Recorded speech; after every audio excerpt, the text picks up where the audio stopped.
Hello friends, welcome to my YouTube channel Sukanya Srivastava. So friends, आज हम करेंगे बीएससी सेकेंड सेम की केमिस्ट्री, जिसमें हमारी बुक का नाम है bio organic and medicinal chemistry. उसकी यूनिट फर्स्ट है जिसका नाम है केमिस्ट्री ऑफ कार्बोहाइड्रेट्स। मतलब इस यूनिट में हम केमिस्ट्री पढ़ेंगे किसकी? कार्बोहाइड्रेट्स की। मतलब कार्बोहाइड्रेट्स के बारे में पूरा हम इस यूनिट में रीड करेंगे। ओके फ्रेंड्स, तो आइए हम देखते हैं कार्बोहाइड्रेट्स क्या होते हैं। फर्स्ट ऑफ देखते हैं कि हम डेफिनेशन इसकी क्या होती है।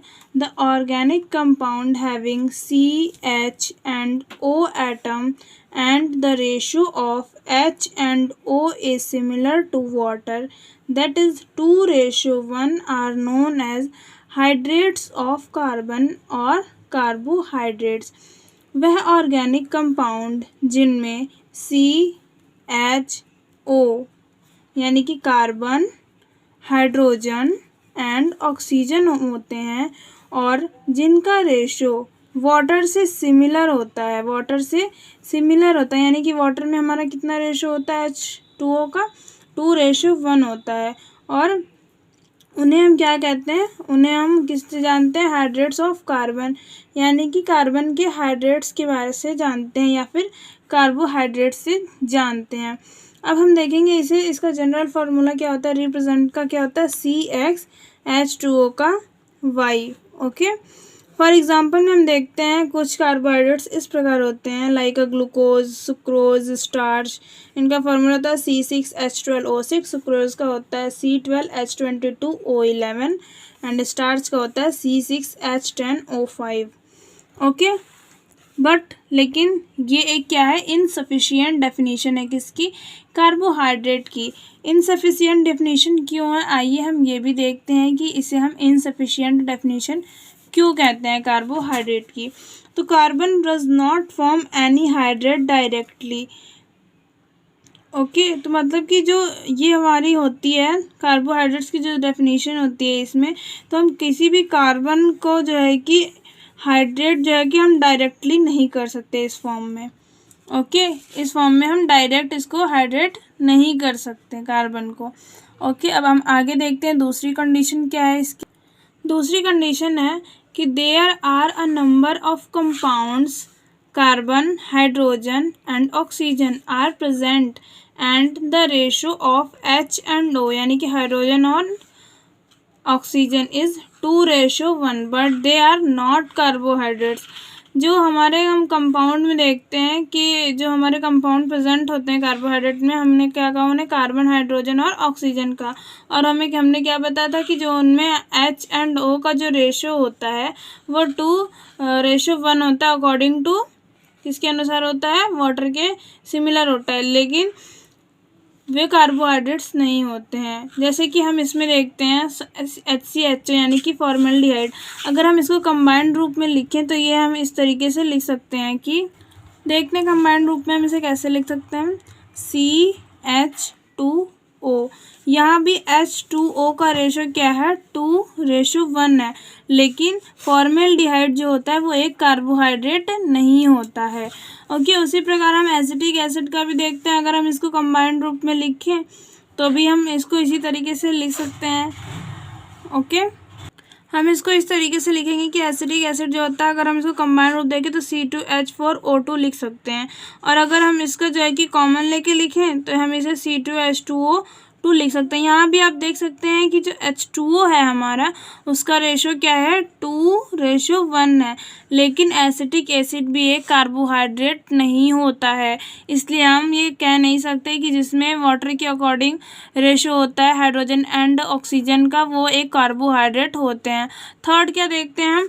थर्ड में देखते हैं कि similarly there are few carbohydrates in which the ratio of H and O is not 2:1, but they are carbohydrates.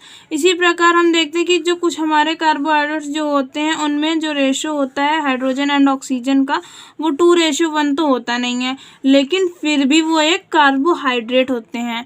क्या होते हैं, फिर भी वो एक कार्बोहाइड्रेट होता है। फॉर एग्जांपल में हम देखेंगे यहाँ रैमनोज, जिसका जो है जो इसका देखिए आप यहाँ पर देख सकते हैं कि C6H12O5 होता है इसका जो है फॉर्मूला। लेकिन अगर हम इसको कंबाइंड रूप में लिख सकते हैं इसे H2O को, या फिर अगर हम H2O का रेशो बनाए तो हम इसे बना सकते हैं, नहीं बना सकते हैं। लेकिन फिर भी रैमनोज क्या है, एक कार्बोहाइड्रेट है। ओके, आगे लेकिन इसकी एक प्रॉपर डेफिनेशन होती है जो हम इस प्रकार देखते हैं, आप देख सकते हैं यहाँ लिखी हुई है। So carbohydrate can be chemically defined as the polyhydroxy aldehyde और ketone which are optically active. लेकिन इसलिए हम कह सकते हैं जो कार्बोहाइड्रेट्स होते हैं वो केमिकली डिफाइन कर सकते हैं किस तरीके से, पॉलीहाइड्रोक्सी एल्डिहाइड और कीटोन के रूप में, जो दोनों क्या है, ऑप्टिकली एक्टिव होते हैं।